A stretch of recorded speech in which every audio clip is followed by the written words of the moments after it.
Good morning, Purim Sameach, happy Purim. Welcome to this 10:30 a.m. Megillah reading on the US.tv. I hope you're all having a fantastic Purim and able to celebrate as much as is possible in the circumstances. We are going to shortly begin to read the Megillah, and I'm going to pause between various chapters just to give you a little update on what's going on in this fast-paced and fascinating story. But first of all, a little bit of background before we get into it. Before we start, particularly since it's Purim and it's a long day, time for an iron brew extra. I've been drinking it through the morning, non-alcoholic, but it does the job. Okay, so, of course, the story of Purim takes place in Shushan, which is a fortress city in the heart of the Persian Empire.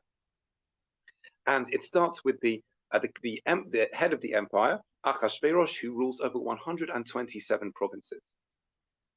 And we learn about his grandeur, we learn about his insecurity, and we also learn how he had an enormous party at the beginning of the Megillah story to try and show who was really in charge and to try and consolidate his rule and his influence. And this was a party which we're told some Jews attended, even though it was not the kind of party that they really should have attended because of the utensils from the temple that were used there, but also because of the kind of person Achashverosh was. And towards the end of the chapter, we see exactly what kind of person he was when he humiliated and shoved aside his wife Vashti, the queen. So that's the background to this story, which we're going to read. It's probably taking place around the beginning of the Second Temple period. So, of course, the Jews could have been back in Israel, but many of them weren't. Some of them were, but many of them weren't, and they were still stuck in Shushan. So, we're going to start the Megillah in a moment. Do feel free to follow along. And, of course, at the time that Haman is going to be mentioned, then make as much noise as you want, and I hope you'll enjoy it. I'm just going to close the door of the office I'm in because the phone is ringing there. I don't want any interruptions. Back with you in a second.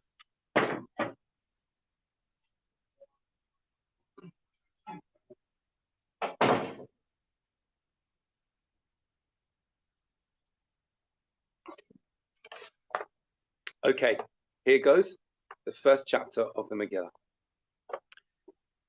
Vayhi b'mei Achashverosh hu Achashverosh hamolech mihodu v'yatkush sheva v'yesrim medina vayamim hahem keshevet hamelech Achashverosh al kisei malchuto asher b'Shushan habira bishnat shalosh lemolcho asa mishtel chosarav ba'avadav chel paras umadai hapartemim v'sarei hamedinot lefanav Bahar Oto, et Osher Kavod Malchuto, Viet Yakar Tiferet Ketulato, Yamim Rabim Shmonim At Yom, Uvim Lo Tayamim Ha'el Asa Hamelech V'Cholam Hanimtzeim, V'Shushan Avira Lemigado, Viat Katan Mishte Shivat Yamim, Bachatzar Kinat Bitan Hamelech, Chur Karpas Utcheil, Lachus B'Kabli V'Tzvar Gaman, Galilei Chesed Amudei Sheish Mitot Zahav Bachesed Al Ritzifat Vat Bashesh V'Dar V'Socharet V'Hashkot Bichlei Zahav V'Chelim Mikelim Shonim V'Yehin Malchut Rav Kiyat HaMelech V'Shtiach Hadat Ein Ones Kichein Yisat HaMelech Al Kurav Beito Lasot Kirtzon Ish Vayish Gamash Tiamaka Aseta Mishtei Nashim Beit Hamachot Ashel Amelech Achashverosh Bayom Hashivi'i Ketov Leit Amelech Bayayin Amar Linduman Visita Karbona Biktav Avkata Zitav Karkas Shivata Sarisim Hamesharitim Nepene Amelech Achashverosh Lehavi Et Vashti Hamalka Ne Amelech Becheter Malchut Laharot Hamim Vasarim Ethiopia Kitovat Marehi Vat Main Hamalka Vashti Latovi Baramelech Hashebi Sarisim Vayitzof Hamelech Mod Bachamatzol Ba'aravo Vayomeh Hamelech Lachachamim Yotei Haitim Ki Chein Devar Hamelech Lipnei Kol Yotei Dat Vadin V'Hakarov Eilav Kashina Shitat Matad Tarshish Meris Marsena Memuchan Shivat Sarei Paras Umadai Ro'ei Pnei Hamelech Hayoshevim Rishona B'Malchut Kedat Mala'asot B'Malka Vashti Al Asher Lo Aseta Amar HaMelech Achashverosh V'Yat HaSarisim ויאמר ממוכן לפני המלך והשרים, לא על המלך לבדו, אבטח ושתי המלכה, כי על כל השרים וכל העמים, אשר בכל מדינות המלך אחשוורוש, כי יצא דבר המלכה כל הנשים להבזות בעליהן בעיניהן, ואומרם המלך אחשוורוש אמר להביא את ושתי המלכה לפניו ולא באה. ביום הזה תאמר נסרות פרס ומדי אשר שמעו את דבר המלכה כל שרי המלך די ביזיון בקצף. אם על המלך טוב יצא דבר החום מלפניו ויקצה ותצא פרס ומדי ולא יעבור אשר לא תבוא ושתי לפני המלך אחשוורוש ומלכותה ייתן המלך לרוצחת טובה ממנה ונשמע פתאום המלך אשר יעשה בכל מלכותו כי רבה היא בכל הנשים יתנו יקלף עליהן למי גדול ויעט ויטב הדבר בעיני המלך והשרים ויעש המלך כדבר ממוכן וישלח ספרים על כל מדינות המלך המדינה ככתבה בעולם ועם כלשונו להיות כל איש שורר בביתו ומדבר כלשון עמו. So that's the end of the first chapter. Achashverosh has sent out a most ridiculous decree because even as he could not persuade Vashti to come to the party as he wished her to do, he nonetheless commanded men all over his empire to try and exercise despotic control over their wives, which of course is ridiculous and also makes Achashverosh look so stupid because he couldn't even do it himself. And that's a key part of the story because Achashverosh, in the eyes of many people, is now a flawed leader. How could such a mighty leader send out such a decree? And of course, people will now learn, as we read in chapter 2, about his ridiculous process for choosing a new queen. Just in case any of you haven't seen a megillah before, it looks a little bit like a Sefer Torah, except we can handle this in a way that we can't handle a Sefer Torah. And this is a megillah where each column begins with the word Hamelech, which means the king, which is one style of writing the megillah to try and emphasize that God, who is of course the king of the universe, the king of kings, is present at every stage during the megillah, even though his name does not clearly appear in it. So that takes us into chapter 2. And we'll see that now that Achashverosh has calmed down after his anger at Vashti, what's the process for a new queen? And of course, cue for Esther to enter the story. Achar hadvarim ha'eleh kashov chamat hamelech Achashverosh zachar et Vashti v'et asher asat v'et asher nigzar aleha vayomeru narei hamelech v'sharatav yivakshu lamelech na'arot v'tulot tovot mareh v'yavket hamelech v'kidim כל מדינות מלכותו ויקבצו את כל נערה בתולה טובת מראה שושן הבירה בית הנשים אל יד הגה סריס המלך שומר הנשים ונתון תמרוקיהן והנערה אשר תיטב בעיני המלך תמלוך תחת ושתי ויטב הדבר בעיני המלך ויסכן. איש יהודי היה בשושן הבירה ושמו מרדכי בן יאיר בן שמעי בן קיש איש ימיני אשר הוגלה מירושלים עם הגולה אשר הוגלתה עם יפוניה מלך יהודה אשר הגלה נבוכדנצר מלך בבל והיא אומנת הדסה היא אסתר בת דודו כי אין לה אב ואם והנערה יפת תואר בטובת מראה בטובת מראה ובמות אביה ואמה לכך מרדכי לא לבד ויהי בשמע דבר המלך ותטוב יקבץ נערות רבות אשר שושן הבירה אל יד הגיא ותילקח אסתר בית המלך אל יד הגיא שומר הנשים ותיטב הנערה בעיניו ותשחס לפניו ויבהל את תמרוקיה ואת מנותיה לתת לה ואת שבע הנערות הראויות לתת לה מבית המלך וישניה ואת נערותיה לטוב בית הנשים לא הגידה אסתר את עמה ואת מולדתה כי מרדכי ציווה עליה אשר לא תגיד כל יום ויום מרדכי מתהלך לפני חצר בית הנשים לדעת את שלום אסתר ומה יעשה בה ובהגיע תור נערה ונערה לבוא אל המלך אחשוורוש מכת היות לה כדן הנשים 12 חודש כי כן ימלאו ימי מרוקיהן 6 חודשים בשמן המור ו6 חודשים בבשמים ותמרוקי הנשים ובזה הנערה באה אל המלך עת כל אשר תאמר יינתן לה לבוא עמה מבית הנשים עד בית המלך בערב היא באה בבוקר היא שבה אל בית הנשים שני, אל יד שאשכז סריס המלך שומר הפילגשים, לא תבוא את זה למלך, כי אם חפץ בה המלך ונקרא בשם, ופגיע צור אסתר, בת אביחיל דוד מרדכי, אשר לקח לו לבד, לבוא אל המלך, לא ביקשה דבר, כי אם את אשר יאמר, הגיא סריס המלך שומר הנשים, ותהיה אסתר נושאת חן בעיני כל רואיה, ותילקח אסתר אל המלך אחשוורוש של בית מלכותו, בחודש העשירי חודש טבת, בשנת 7 למלכותו, ויאהב המלך את אסתר מכל הנשים, ותשחן בחסד לפניו מכל הבתולות. וישם כתר מלכות בראשה, וימליכיה תחת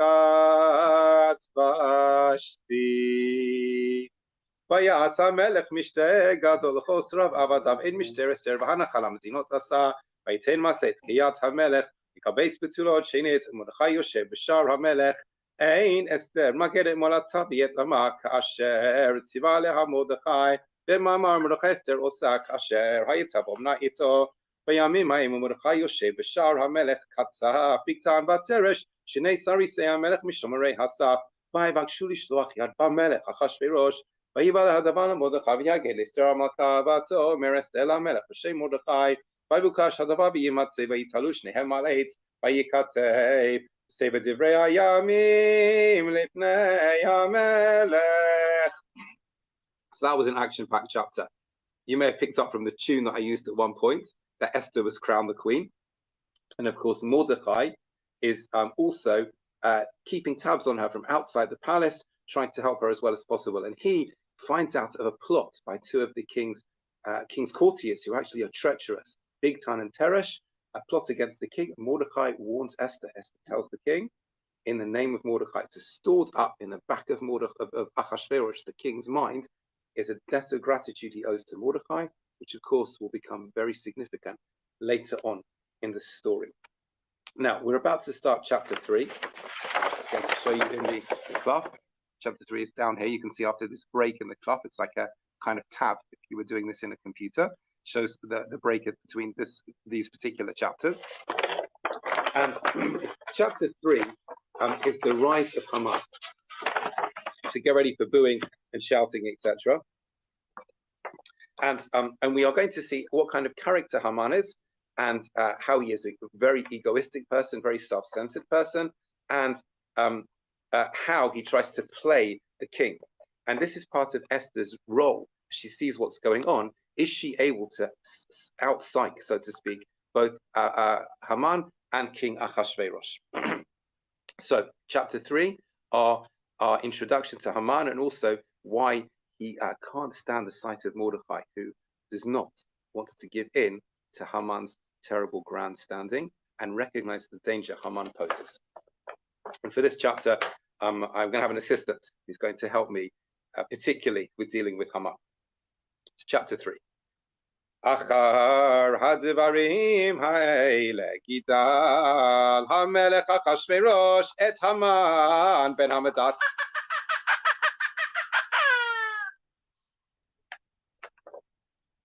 את המן בן המדעת האגגי וינשאהו וישם את כיסו מעל כל השרים אשר איתו וכל עבדי המלך אשר בשער המלך קוראים ומשתחווים להמן.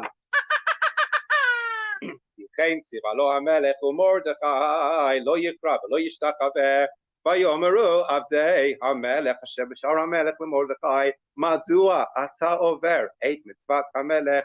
ויאמרם אליו יום ביום ולא שמע עליהם, ויגידו להמן לראות היעמדו דברי מרדכי, כי יגיד להם אשר הוא יהודי, וירא המן כי אין מרדכי קורא ומשתחווה לו, וימלא המן חמה ויבז בעיניו לשלוח יד במרדכי לבדו, כי הגידו לו את עם מרדכי, ויבקש המן להשמיד את כל היהודים אשר בכל מלכות אחשוורוש עם מרדכי, בחודש ראשון וחודש ניסן בשנת 12 למלך אחשוורוש הפיל פור הוא הגורל לפני המן מיום ליום ומחודש לחודש 12 וחודש אדר ויאמר המן למלך אחשוורוש ישנו עם אחד מפוזרים פורד בין העמים בכל מדינות מלכותך ותעשיהם שונות מכולם ותעשי המלך אין המוסים ולמלך אין שווה להניחם אם על המלך צו ייכתב לעבדם ב10,000 כיכר כסף אשכול על ידי עושי המלאכה להביא על גנזי המלך ויסר המלך את צוותו מעל ידו ויצנע להמן בן המדעת הגגית צרור היהודים ויאמר המלך להמן הכסף נתון לך בעם לעשות בו כטוב עיניך ויקראו סופרי המלך בחודש הראשון ב13 יום בו וייכתב כל אשר ציווה המן אלא חשר פני המלך ולפחות אשר על מדינה ומדינה ואל שרי עם ועם מדינה ככתבה ועם ועם כלשונו בשם המלך אחשוורוש נכתב ונחתם בטבעת המלך ונשלח ספרים ביד הרצים על כל מדינות המלך להשמיד להרוג ולאבד את כל היהודים מנער ועד זקן צב ונשים ביום אחד ב13 לחודש 12 בחודש אדר מושלם לבוז פת שגן הכתב להינתן בכל מדינה גלוי לכל העמים להיות עתידים ליום הזה הרצים יצאו דחופים בדבר המלך והדעת ניתנה בשושן הבירה והמלך והמן ישבו לשתות בעיר שושן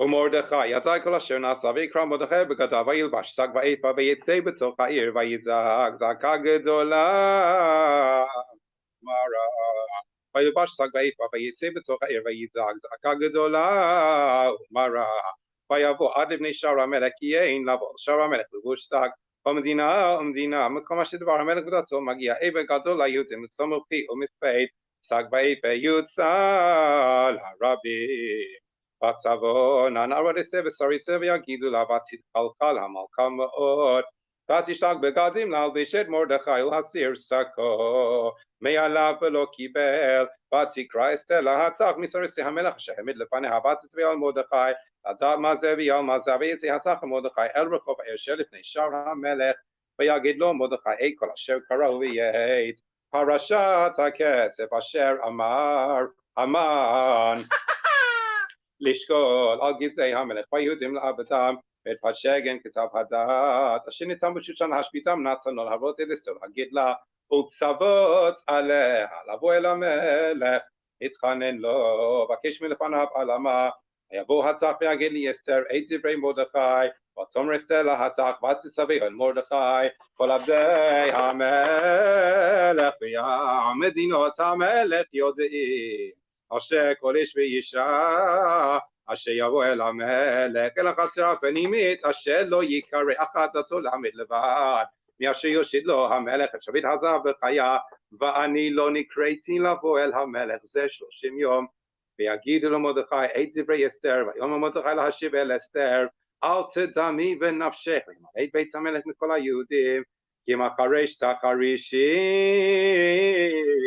בעת הזאת רווח והצלה יעמוד ליהודים ממקום אחר ועצבי תביא צובדו ומי יודע אם לעת כזאת הגעת למלכות ותאמר אסתר להשיב אל מרדכי לכנוס את כל היהודים הנמצאים בשושן וצומו עליי ואל תאכלו ואל תשתו 3 ימים לילה ויום גם אני ונערותי עצום כן ובכן אבוא אל המלך אשר לא חדל בך אשר עבדתי ויעבור מרדכי ויעש ככל אשר ציוותה עליו אסתר. So what we've seen so far is a decree against the Jews, which of course is one of the things we mark on Purim, has been put into place by Haman. The king has ostensibly on the face of it agreed to it, even if just by giving Haman authority to do as he pleases. And Esther is now in a very difficult position. She has been an undercover agent, so to speak, for some time. Excuse me, and him too. For some time in the palace, she has not revealed her identity. as a Jewess, as Mordecai has commanded her. And now she is perhaps the only one placed to be able to help save the Jewish people at this time. Of course, it's a dangerous mission because if she goes to the king at the wrong time and she's not being called, she could be liable for death, as perhaps happened to Vashti as well. But Mordecai famously says to her, perhaps this is your moment. This is your 15 minutes, so to speak, if you can put it that way. And if you don't take advantage of this, Esther, okay, the Jews will be saved another way, but this is your opportunity. This is your mission. And so Esther asked that the Jews pray and fast for her as a form of repentance. And she now, in this next chapter, chapter 5, is going to embark on her mission and see if she is able to gain admission to the king, an audience with the king, but also she has to figure out the best way of overturning the decree without, of course, alienating the king. Q, chapter 5. ויהי ביום השלישי ותלבש אסתר מלכות ותעמוד בחצר בית המלך הפנימית נוכח בית המלך והמלך יושב על כיסא מלכותו בבית המלכות נוכח פתח הבית. ויהי כראות המלך את אסתר המלכה עומדת בחצר נשאה חן בעיניו ויושט המלך לאסתר את שרביט הזהב אשר בידו ותקרא באסתר ותיגע בראש השרביט. ויאמר לה המלך מה לך אסתר המלכה ומה בקשתך על חצי המלכות ויינתן לך. ותאמר אסתר אם על המלך טוב יבוא המלך בהמן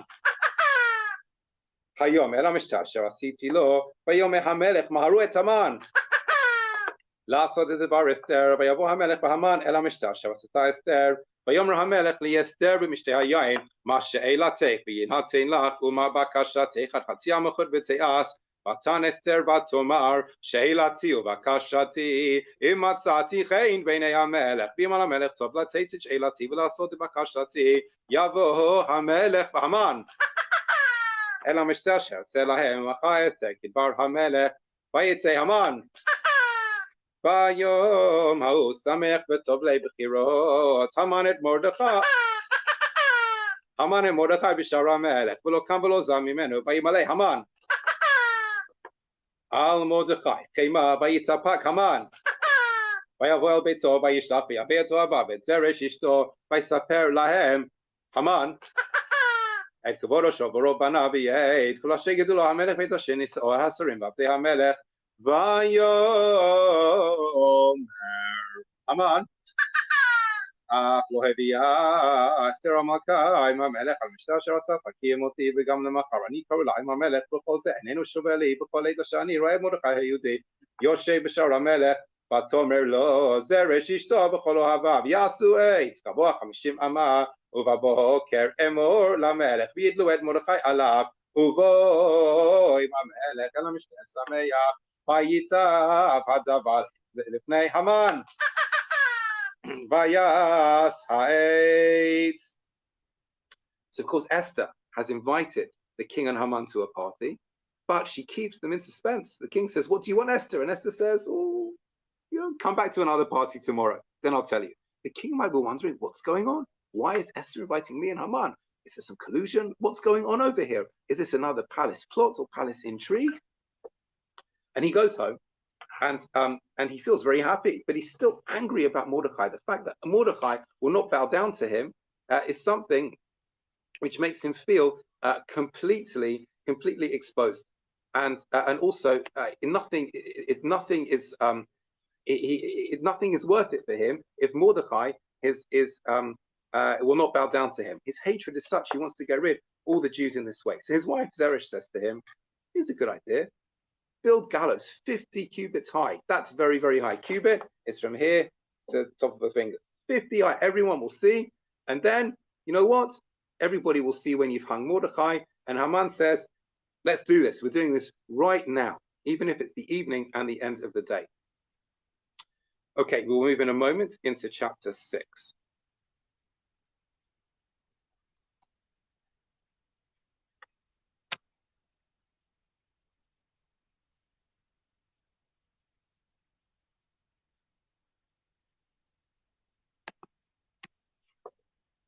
Now, chapter 6 is when the king can't sleep. And of course, we'll famously recall, as God has arranged this to happen, the favor which Mordecai did for him by saving him from Bigtan and Teresh in chapter 2.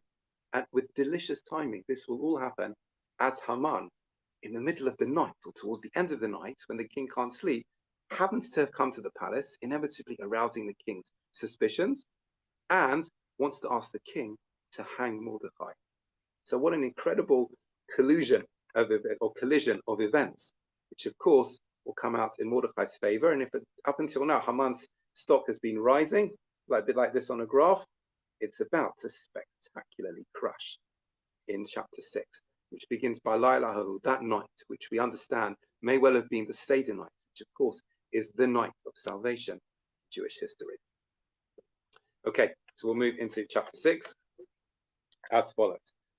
Balaylahu nadada shenat hamelech vayomer lavi et sefer zichronot Ibrahim hayamim vayuni krayim l'fnei hamelech vayimatzei chatuv asher higid Mordechai bigtana bateresh shnei sarisei hamelech mishomrei hasav asher bikshu lishloach hamelech achashverosh vayomer hamelech ma na'asa yikar ugdilad Mordechai hazeh vayomeru narei hamelech v'shavatav lo na'asa imol davar vayomer hamelech mi bechatzer v'Haman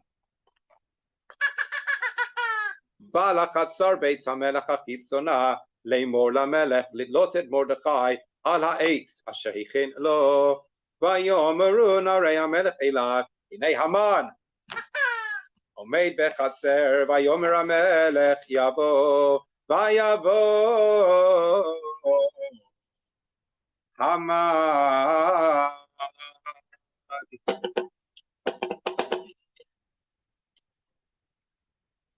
Vayomer lo hamelech ma la'asot ba'esh asher hamelech hafetz bikaro vayomer Haman belibo lemi yachbot hamelech la'asot yakar yoter mimeni vayomer Haman el hamelech vayomer Haman el hamelech ish asher hamelech hafetz bikaro yavio lo v'shmachot asher lavash bo hamelech v'sus asher rachav alav hamelech asher nitan ketamachot borosho v'natzon halevush v'hasus al yadish misrei hamelech hapartim v'hil bishu et asher hamelech hafetz bikaro Virkivu halasus birchov ha'eva karo lefanav kacha yeyaseh la'esh asher hamelech hafetz bikaro vayomer hamelech laHaman maher kacha yitol b'shvet hasus masher divarta v'asechenu matai ha'yehudi ha'yoshev asher hamelech al tabel davar kol asher divarta vayikach Haman et halevush v'hasus vayalbesh et Mordechai vayarkivehu Birchov ha'ev vayikra lefanav kacha yeyaseh la'esh asher hamelech hafetz bikaro yashov Mordechai al shar hamelech v'Haman נתקפל ביתו אבל בחפו ירוש ויספר המן לזרש אשתו לכל אוהביו את כל אשר קראו ויאמרו לא חכמה בזרש אשתו עם מזרע היהודים מרדכי שהתחילות ליפול לפניו לא צופה לו כי נפול ציפול לפניו אותם מדברים עמו וסריסי המלך הגיעו ויפילו להביא את המן אל המשתה אשר עשתה אסתר. So Haman gets no respite at home because Zeresh, who previously had his wife, had advised him to build the gallows, now says, oh, wait a second, you're starting up with Mordechai? If he's Jewish, you're not going to win. This is going to be bad for you. And this is after Haman has had to lead his nemesis, Mordechai, through the streets of the city on the royal horse, in the royal garb, because Haman thought that when the king asked, how do you honor someone who the king needs to thank? Haman thought in his arrogance, it had to be me. And it crazily said, I want to be dressed up like the king and on the king's horse. What is going on in Achashverosh's mind? What is he thinking of Haman? Especially since now the second party is about to take place. Chapter 7. ויבוא המלך והמן לשתות עם אסתר המכה, ויאמר המלך לאסתר, גם ביום השני במשתה היין, מה שאלתך, עשה מכה ותינתן לך ומה בקשתך, חצי המלכות ותעש, ותנסר המכה ותאמר, אם מצאתי חן בעיניך המלך, ואם על המלך טוב תינתן לי נפשי בשאלתי, ועמי בבקשתי, כי נמכרנו אני ועמי להשמיד, להרוג ולהבא, ואילו לעבדים ולשפחות נמכרנו החרשתי, כי אין הצר שווה בנזק המלך. ויאמר המלך אחשוורוש ויאמר לאסתר המלכה מי הוא זה ואיזה הוא אשר לא ליבו לעשות כן ותאמר אסתר איש צר ואויב המן הרע הזה והמן נבעט מלפני המלך והמלכה והמלך כמה חמצו ממשתה היין אל גינת הביתן והמן עמד לבקש על נפשו מאסתר המלכה כי ראה כי חלתה אליו הרעה מאת המלך והמלך שב מגינת הביתן לפי משתה היין, והמן נופל על המיטה אשר עליה, ויאמר המלך הגם לכבוש את המכה עמי בבית, אז ויצא מפי המלך לפני המן. קפוא ויאמר חרבונה אחד מן הסריסים לפני המלך, גם הנה העץ אשר עשה המן למרדכי אשר דיבר טוב על המלך עומד בבית המן. כעבור 50 אמה ויאמר המלך תלו עליו וידעו את המן על העץ אשר הכין למרדכי, וחמת המלך שככה. Wow, what a reversal of events. That Esther says to the king, look, I'm not even asking for anything material. It's not money, it's not power.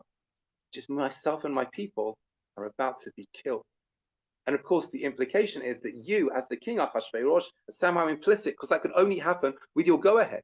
Achashverosh is stunned. How could this be? Who is this person, he says? Who? Is he feigning ignorance because he doesn't know what Haman has done? Did he perhaps not know at all? Is he genuinely surprised? And so here is the perfect opportunity for Esther to say, it's Haman. Neither Haman nor Mordechai, neither Haman nor Achashverosh know that Esther is Jewish. Esther set up this suspicion in the king's mind about Haman, and now she can point the finger, and the king in his anger says, this one over here, and he doesn't know what to do. So he gets up, walks outside for a little bit of air, just to try and clear his head. And in the meantime, when he comes back, he sees Haman pleading, or worse, with the queen, and that seals the deal. And Achashverosh says, how dare you? And Karavona, one of the king's courtiers, says, isn't it helpful that Haman has these gallows in his garden, which he'd intended for Mordechai? Perfect for someone who is rebelling against the king, possibly trying to overthrow the king and the queen as well. Haman's downfall is about to become complete.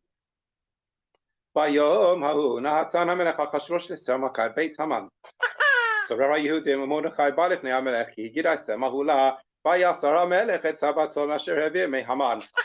וינצנע למרדכי ותעשה מסתד מרדכי על בית המן. ותוסף אסתר ותדבר לפני המלך, ותיפול לפני רגליו.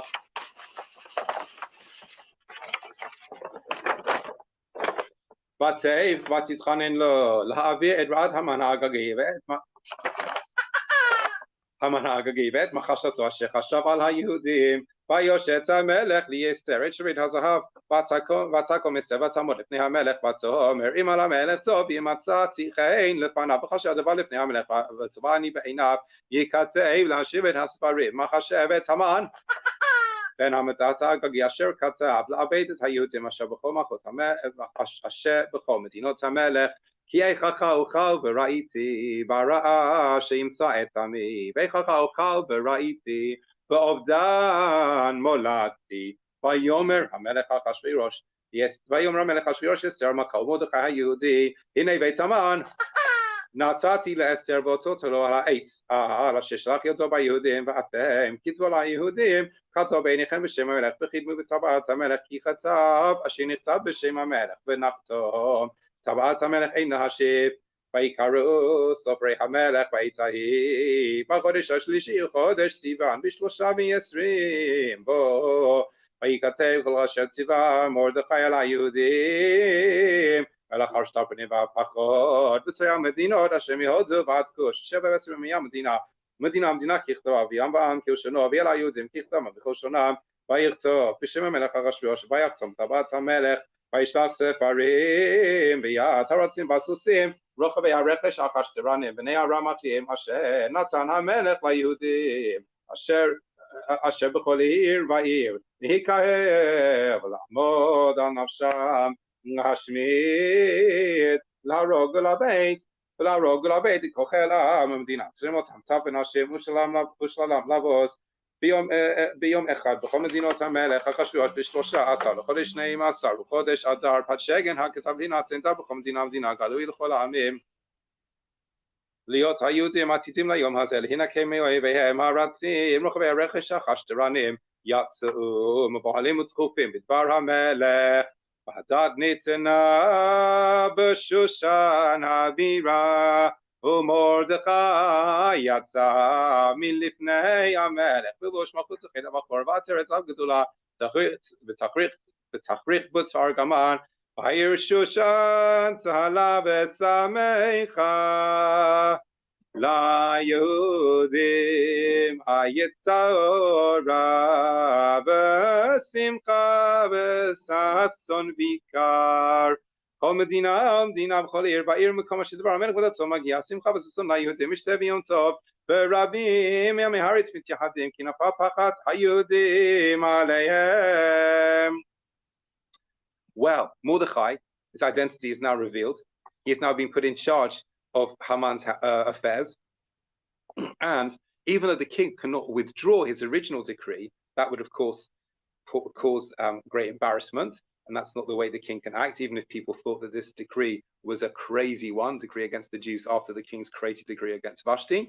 Nonetheless, a new decree is issued allowing the Jews to defend themselves. And suddenly the Jews have many friends around the empire, even if they are people masquerading as Jews, perhaps even wanting to become Jewish. Suddenly they are there, and the Jews are able to assert themselves and to defend themselves as well, which is absolutely critical. And Mordechai, of course, is wearing now the garb of government, of someone who is close to the king, and this time, even in his great modesty, as he has to go through the streets, he's not doing so led by Haman, but he is going through the streets as a person who is greatly appreciated and esteemed by those around him. We now go into chapter 9, which describes the events of what happened on Purim after these decrees went out, and then what happened in future years as well.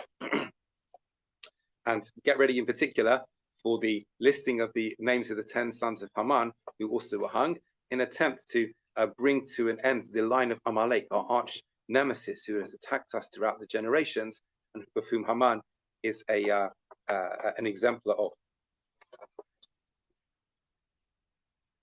ובשני מסר חודש וחודש אדר ב13 יום בו שהגיע דבר המלך לדתו להיעשות ביום אשר ציבור אויבי היהודים לשלוט בהם נהפכו שישלטו היהודים המה ושונאיהם נקלו היהודים בעריהם בכל מדינות המלך אחשוורוש לשלוחם במבקשי רעתם ואיש לא עמד לפניהם כי נפל פחדם על כל העמים וחוסר המדינות והחשתרבנים והפחות ועושה המלאכה של המלך מנשאים את היהודים כי נפל פחד מרדכי עליהם כי גדול מרדכי בבית המלך ושמו הולך בכל המדינות כי האיש מרדכי הולך וגדול ויכו היהודים בכל אויביהם חרב הרג ואבדן ויעשו בשונאיהם כרצונם ושושן הבירה הרגו היהודים ואבד.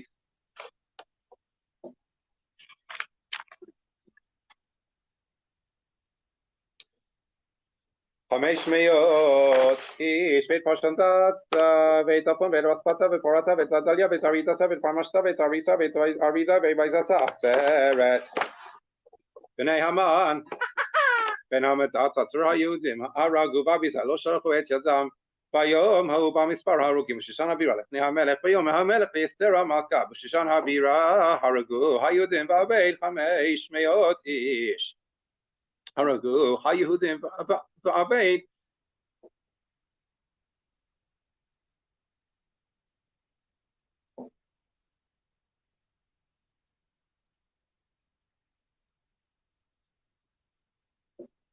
ביום ההוא במספר ההרוגים בשושן הבירה לפני המלך ביום המלך לאסתר המלכה בשושן הבירה הרגו היהודים ואבד 500 איש ויד 10 בני המן בשאר מדינות המלך מה עשו מה שאלתך ויינתן לך מה שאלתך ומה בקשתך עוד ותעש ותאמר אסתר אם המלך טוב יינתן גם לך ליהודים אשר בשושן לעשות כדת היום ועת 10 בני המן יתלו על בני המן יתלו על העץ ויאמר המלך לעשות כן ותינתן דת בשושן ועת 10 בני המן תלו ויקהלו היהודים אשר בשושן גם ביום 14 לחודש אדר ויהרגו בשושן 300 איש בביזה לא שלחו את אדם שאר היהודים אשר במדינות המלך נקהלו ועמוד על נפשם בנות מאויביהם והרגו שונאיהם 75,000 ובביזה לא שלחו את ידם ביום 13 לחודש אדר ונוח 14 בו ועשו יום משתה בשמחה והיהודים אשר בשושן נקהלו ו13 בו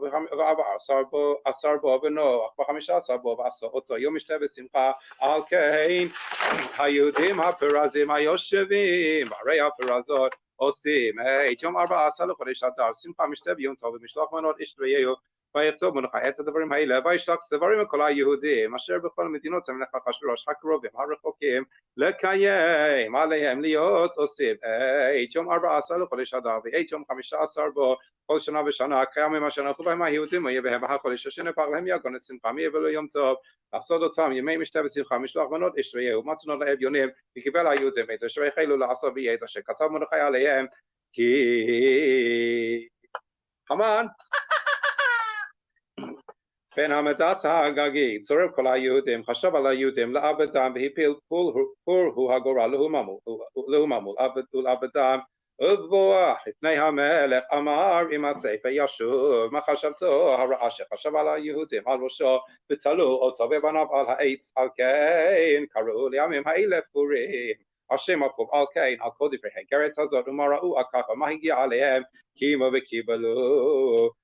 וקיבלו היהודים עליהם ועזרם ועל כל הנלווים עליהם ולא יעבור להיות עושים את שני הימים האלה ככתבם בזמנם בכל שנה ושנה בימים האלה נזכרים ונעשים בכל דור ודור משפחה מדינה עיר ועיר בימי הפורים האלה לא יעברו מצורך היהודים וזכרם לא יאסוף מזרם ותכתוב אסתר המלכה בת אביחיל ומרדכי היהודי כל תוקף לקיים את איגרת הפורים הזאת השנית וישלח ספרים לכל היהודים אל 17 ימי המדינה מלכות אחשוורוש דברי שלום ואמת לקיים את ימי הפורים האלה בזמניהם אשר קיים עליהם מרדכי היהודי ואסתר המלכה וכאשר קיימו אנשם ועזרם דברי עצומות וצעקתם מאמר אסתר קיים דברי הפורים האלה ונכתב בספר.